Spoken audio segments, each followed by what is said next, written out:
mountains are calling, and I must go." These are the famous words uttered by John Muir, one of the greatest conservationists of our time. Above all, two qualities stood true for Mr. Muir: his care and his resilience. Firstly, let's discuss his care. John Muir grew up in a very rough household. He had an authoritarian father who forced John to do manual labor much of the day. Despite this, John used his little time and little freedom to go outside as much as possible. He believed that the utmost care was caring for the environment that you already have. And at 30 years old, he made a great journey. He walked 1,000 miles to the Gulf of Mexico, and from here he sailed to Panama and beyond. And in this search for beauty, he ended up at California's Sierra Nevada mountain range. This is where, he says, he found much of his purpose. Many of the national parks that you, I, and millions of other people enjoy every year, such as Yosemite, Mount Rainier, the Redwoods, the list goes on and on and on.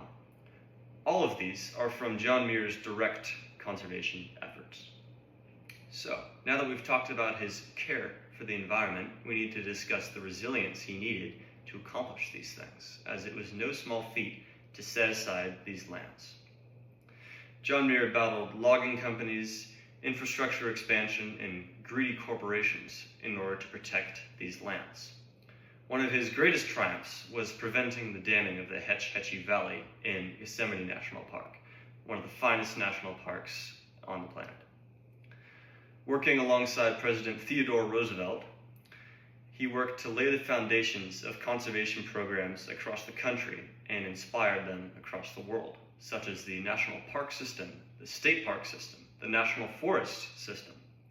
He laid the foundations for all of it. John Muir also battled nature's own. Through years of bushwhacking, hiking, and climbing, he mapped much of the Sierra Nevada mountain range and other natural areas.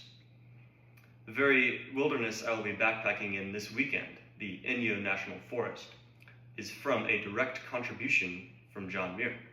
It would not exist without his efforts. So, I ask you now, how will you answer the call of the wild?